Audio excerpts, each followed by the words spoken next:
আসসালামু আলাইকুম ভিউয়ার্স, আজকে আবারও একটি নতুন রেসিপি নিয়ে চলে আসলাম নাহিদ আয়েশা কিচেন ডেতে। আশা করি আজকের এই রেসিপিটা আপনাদের খুব বেশি ভালো লাগবে। শুধুমাত্র চাউলের গুঁড়া দিয়ে খুব সহজে এরকম ডিজাইনার চিপসের রেসিপি তৈরি করতে পারবেন। একবার তৈরি করে বছর জুড়ে সংরক্ষণ করা যাবে এই রেসিপিটা। আর এই রেসিপিটা তৈরি করা খুবই সহজ, একবার দেখে নিলে যে কোনো কেউ খুব সহজেই তৈরি করতে পারবে। তার জন্য শুরুতেই বলে রাখি, যারা আমার ভিডিওটি প্রথমে কন্টিনিউ করবেন তারা যেন একটি লাইক দিয়ে ফুল কন্টিনিউ করেন, অনুরোধ থাকলো। তো শুরুতে এখানে নিয়ে নিচ্ছি একটি কড়াই, আর এখন একটি এক বাটি নিয়ে নিচ্ছি পানি, আর এখন 1 চা চামচ পরিমাণ লবণ দিয়ে বলক তুলে নিচ্ছি। পানিটা যখনই বলক চলে আসবে তখনই এখানে দিয়ে দিব মেজারমেন্ট কাপের 1 কাপ চাউলের গুঁড়া। আমি এখানে শুকনো আতপ চাউলের গুঁড়া নিয়েছি, আপনারা চাইলে ভিজা চাউলের গুঁড়িটাও নিতে পারবেন। এখন একটি খুন্তির সাহায্যে খুব ভালো করে মিশিয়ে নিচ্ছি যতক্ষণ না ভালোভাবে সিদ্ধ হয়ে যাচ্ছে। আর সিদ্ধ হয়ে যাওয়ার পর হালকা একটু ঠান্ডা করে নিয়ে হাতে তেল মাখিয়ে খুব ভালো করে মথে একদম ফিনিশ করে সফট একটি ডো তৈরি করে নিচ্ছি। খুব ভালোভাবে ডোটা তৈরি হয়ে গেলে 2 ভাগে ভাগ করে নিব। 1 ভাগে আমি ইয়েলো কালার ফুড কালার দিয়ে দিব,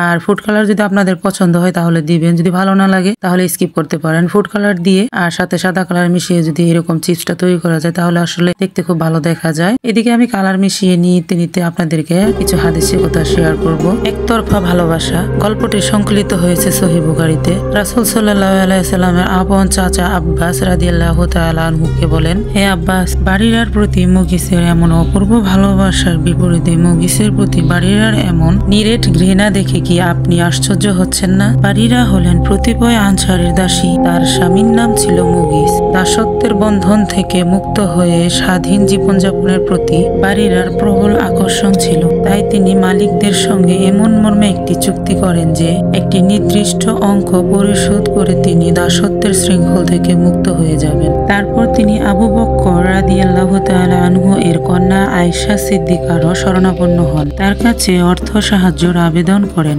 অবশেষে তিনি মালিক পক্ষকে নির্দিষ্ট পরিমাণ অর্থ পরিশোধ করতে সক্ষম হন এবং চুক্তি অনুযায়ী আজাদ হয়ে যান। দাসত্ব থেকে মুক্তির প্রথম শ্বাসটি নিয়েই তিনি তার বৈবাহিক বন্ধনের বিষয়টি নিয়ে ভাবেন। আজাদ হওয়ার পর ইসলামিক শরিয়া দাসীকে এই অধিকার দেয় যে সে চাইলে তার স্বামীর সঙ্গে বিবাহ বন্ধন অটুট রাখতে পারবে, আবার চাইলে ভেঙেও দিতে পারবে। বারিরা মুগিসকে পরিত্যাগ করার সিদ্ধান্ত নেয়। এদিকে মুগিস মদিনার অলিগলিতে বারিরার পেছনে পেছনে ছুটতে থাকেন আর কাঁদতে থাকেন। বাকি অংশটুকু পরে বলে দিচ্ছি। এদিকে দেখুন কালার মিক্স করা হয়ে গেছে। এখন আমি কিছুটা চাউলের গুঁড়া ছিটিয়ে দিয়ে সাদা কালারের রুটি একটি বেলে নিচ্ছি। খুবই পাতলা করে আর বড় করে রুটিটা বেলে নিচ্ছি। আর রুটিটা বেলে নেওয়ার পরে আমি স্কেল দিয়ে একটি পিজা কাটার দিয়ে সাইজ করে কেটে নিব।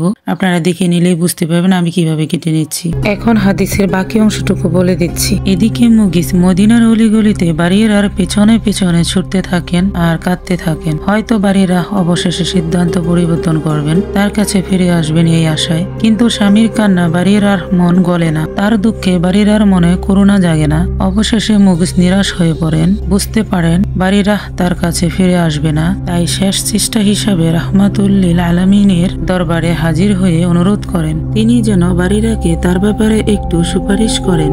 রাসূল সাল্লাল্লাহু আলাইহি ওয়াসাল্লাম বারিরাকে ডেকে বলেন, বারিরা, তুমি যদি তার কাছে ফিরে যেতে, সে তোমার স্বামী আর তোমার সন্তানের পিতাও। বারিরা জানতে চান, হে আল্লাহর রাসূল, আপনি কি আমাকে নির্দেশ দিচ্ছেন? রাসূল সাল্লাল্লাহু আলাইহি ওয়াসাল্লাম বলে, না, আমি কেবল সুপারিশ করছি। বারিরা উত্তর দেন, তাকে আমার কোনো প্রয়োজন নেই। তরফা ভালোবাসা লাঞ্ছনার। একথা সত্য যে আল্লাহ তাআলা আমাদের এমন এক হৃদয় দিয়েছেন যে কোনো সময় তা এক ঝটকায় কেউ নিয়ে যেতে পারে, কিন্তু এর বিপরীতে তিনি আমাদের ইচ্ছা শক্তিও দান করেছেন যাতে কেউ আমাদেরকে আত্মমর্যাদার আসন থেকে টেনে নামাতে না পারে। বাকি অংশটুকু পরে বলে দিচ্ছি। এদিকে দেখুন আমার রুটিগুলো এরকম পিস পিস করে আমি কেটে নিয়েছি। এখন এখান থেকে একটি পিস আমি উঠিয়ে নিলাম, আর এরকম পিজা কাটার দিয়ে 3 পিসের হিসাবে আমি কেটে নিলাম। আপনারা ছোট বড় যে কোনো সাইজ করে কেটে নিতে পারেন, কোনো সমস্যা নেই। আর এখানে কোনো মেজারমেন্ট মাপেরও দরকার নেই। এখন আমি আগে থেকে 1 চা চামচ পরিমাণের আটা নিয়ে হালকা একটু পানি দিয়ে ব্যাটার তৈরি করে রেখেছিলাম। আর এখন আমি এরকম চেপে চেপে না লাগিয়ে এরকম আটার ব্যাটারটা লাগিয়ে দিয়ে জোড়া লাগিয়ে নিচ্ছি, দেখতে পাচ্ছেন এভাবে। এগুলা সব তৈরি হওয়ার পর এগুলাকে কিন্তু আমি চুলাতে ভাপ দিয়ে নেব। অবশ্যই চিপস তৈরি করলে কিন্তু ভাপ দিতে হবে।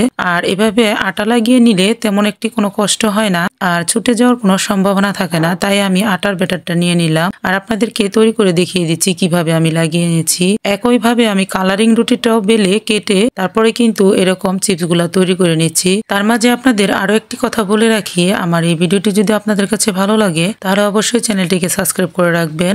আর আপনারা যদি আমার নতুন নতুন ভিডিও পেতে চান তাহলে অবশ্যই বেল বাটনটি অন করে দিবেন। এতে খুব দ্রুতই আপনাদের কাছে আমার নোটিফিকেশনগুলো পৌঁছে যাবে আমি যাই কিছু আপলোড করি না কেন।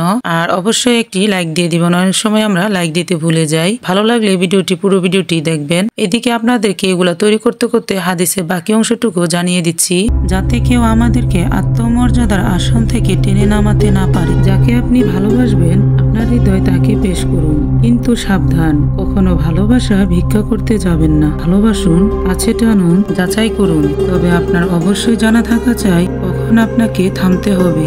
জ্ঞানীরা বলতেন কখনো শুধু পৃষ্ঠা উল্টালে যথেষ্ট হয় না, পুরো কিতাব উল্টাতে হয়। বিয়েই ভালোবাসার একমাত্র চিকিৎসা।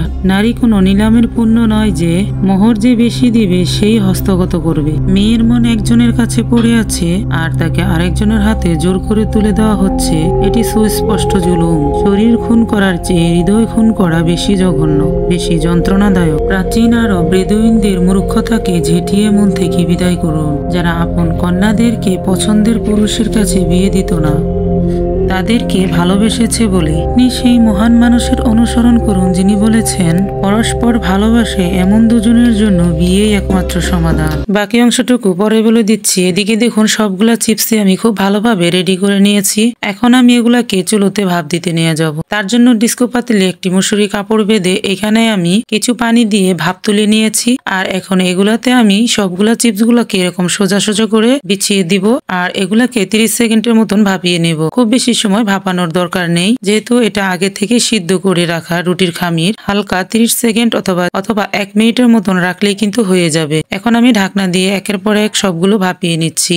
আর এদিকে হাদিসের বাকিগুলো আমি আপনাদেরকে আবারও জানিয়ে দিচ্ছি। পরস্পর ভালোবাসে এমন দুজনের জন্য বিয়েই একমাত্র সমাধান। পুরুষ হন, সামাজিক রীতিনীতি ও পারিবারিক ঐতিহ্যর পূজা করতে গিয়ে আপনাকে ভালোবাসে এমন কোনো কোমল হৃদয়ের সঙ্গে প্রতারণা করবেন না। শরিয়া বহির্ভূত কোনো সংস্কারকে পাত্তা দেবে না। আপনি যদি আপনার মনের মানুষকে বিয়ে না করেন, খুব সম্ভব আপনি আরেকজনের প্রিয় মানুষকে বিয়ে করে বসেন।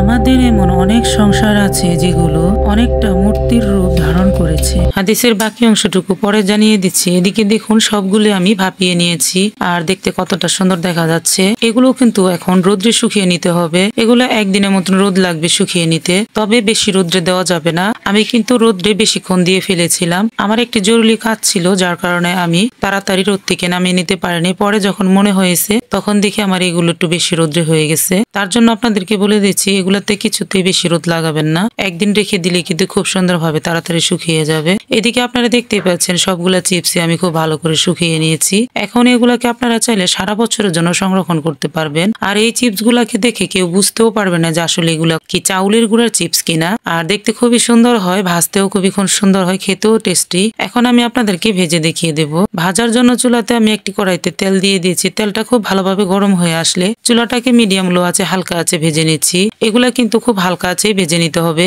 এদিকে আমি আপনাদেরকে হাদিসের বাকি অংশটুকু বলে দিচ্ছি। অনেকটা মূর্তির রূপ ধারণ করেছে। এই মূর্তিগুলো ভেঙে ফেলা জরুরি। এইসব মূর্তির পায়ে আমাদের হৃদয়গুলোকে কুরবান করার কোনো অর্থই হয় না। আমরা শরিয়া বহির্ভূত কোনো আচার প্রথা পরোয়া করি না। দেহের ক্ষত নির্ময় করার পূর্বে হৃদয়ের ক্ষত উপশম করা জরুরি, কেননা হৃদয় ভাঙা যন্ত্রণা সবচেয়ে বেশি। দুটি হৃদয়ের মিল ঘটানোর সামর্থ্য যদি আপনার থাকে তবে স্তব্ধ করবেন না। কোনো পরিবারের ঝগড়া মেটানোর সুযোগ যদি আপনার থাকে বসে থাকবেন না। মানুষের প্রকৃত মূল্য সে নিজের জন্য কি অর্জন করেছে তার বিচারে নয়, বরং সে অন্যর জন্য কি পেশ করছে তার বিচারে নির্ধারিত হয়। বৃক্ষ তার কাঠের বিচারে নয়, ফলের বিচারে মূল্যায়িত হয়। কিতাবের মূল্য তার কাগজে নয়, বরং তার লেখায়। এভাবে মানুষ মর্যাদায় একে অপরকে ছাড়িয়ে যায় তার আমলের কারণে। আপনাদের সাথে হাদিসের কথা বলতে বলতে এদিকে আমার সবগুলা চিপসি ভাজা হয়ে গেছে। যদি হাদিসগুলো গুলো ভালো লাগে তাহলে আমরা অবশ্যই জানার চেষ্টা করব, মানার চেষ্টা করব ইনশাআল্লাহ তাআলা। তো এইদিকে দেখুন চিপস গুলো কিন্তু অনেক সুন্দর ফুলকো ফুলকো হয়েছে। আপনারা চাইলে কিন্তু এগুলোর উপর চিনি ছিটিয়ে দিয়ে অথবা মিঠা শিরা করে খেতে পারেন, আবার চাইলে এমনিতেও খেতে পারেন। যদি আপনার কাছে ভালো মনে হয়, পারফেক্ট মনে হয়, তাহলে অবশ্যই একবার হলো ট্রাই করবেন। তবে আজ এই পর্যন্তই, আরো একদিন চলে আসবো নতুন কোনো রেসিপি নিয়ে ইনশাআল্লাহ। ততক্ষণ পর্যন্ত আপনারা সকলে ভালো থাকবেন। সকলকে জানাই অসংখ্য ধন্যবাদ। আল্লাহ হাফেজ।